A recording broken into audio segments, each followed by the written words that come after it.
சற்று முன் கிடைக்கப்பெற்ற மிக மிக முக்கியமான செய்தி ஒன்று வெளியாகி உள்ளது. கட்சியிலிருந்து வெளியே போடா என்று பொன்முடியை கூறும் விதமாக சொந்த தொகுதியிலேயே பொன்முடி அவர்களுக்கு எதிராக கிளம்பிய திமுகவின் தொண்டர்கள் 2026 சட்டமன்ற தேர்தலில் பொன்முடிக்கு எம்எல்ஏ பதவி கூட கிடைக்காது என்ற தகவல்தான் தற்பொழுது நமக்கு கிடைக்கப்பெற்றுள்ளது. விழுப்புரம் மாவட்டத்தில் தவிர்க்க முடியாத அரசியல் புள்ளியாக இருந்த முன்னாள் அமைச்சர் பொன்முடி கடந்த சில மாதங்களாக அவரது பேச்சு தமிழக மக்களின் எதிர்ப்பால் பொன்முடி அவர்கள் மீது கடும் கோபமடைந்த திமுகவின் தலைவரும் தமிழக முதல்வருமான ஸ்டாலின் அவர்கள் பொன்முடியை முதலில் துணை பொதுச்செயலாளர் பதவியிலிருந்தும் அதற்கு பிறகு அமைச்சர் பதவியிலிருந்தும் அதிரடியாக பறித்தார். இதனால் விழுப்புரம் மத்திய மாவட்ட திமுக செயற்குழு கூட்டம் நேற்றும் இன்றும் விழுப்புரத்தில் அறிஞர் அண்ணா அவர்களது கலைக்கூடத்தில் நடைபெற்றது.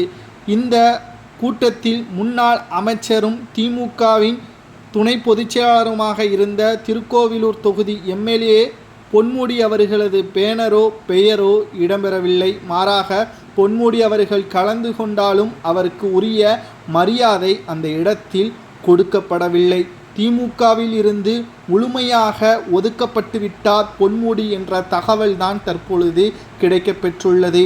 மணல் கொள்ளை வழக்கிலும் சிக்கியுள்ளார்.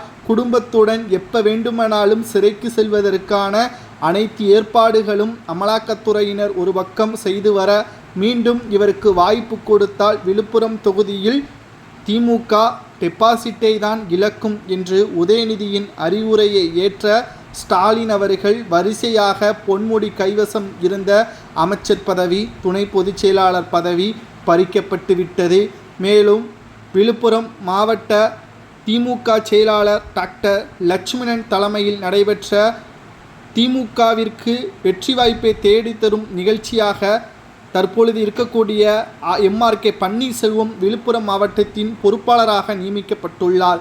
இதுவே பொன்முடிக்கு கடும் கோபத்தை ஏற்படுத்தி இருக்கிறது. அவரது முகத்தில் சந்தோஷம் இல்லை. குறிப்பாக 2026 சட்டமன்ற தேர்தலில் திமுகவிற்கும் பொன்முடிக்கும் எந்த ஒரு சம்பந்தமும் இல்லை என்று விழுப்புரம் மக்களின் தொண்டர்களும் திமுகவின் நிர்வாகிகளும் கூறினாலும் ஆச்சரியப்படுவதற்கில்லை. திமுகவிலிருந்து நீக்கப்பட்டால், நிச்சயமாக ஓரம் கட்டப்பட்டாலும், பொன்முடி சிறையில் அடைக்கப்பட்டால் குடும்பத்துடன் களிதான். அவரது வயதுக்கு மூப்பான சிறையாக அனுபவிக்கப்பட்டால் 15 ஆண்டுகள் சிறை தண்டனை கிடைக்கப்படலாம் என்ற தகவல் கிடைக்கப்பெற்றுள்ளது. சரியா தவறு என்பதை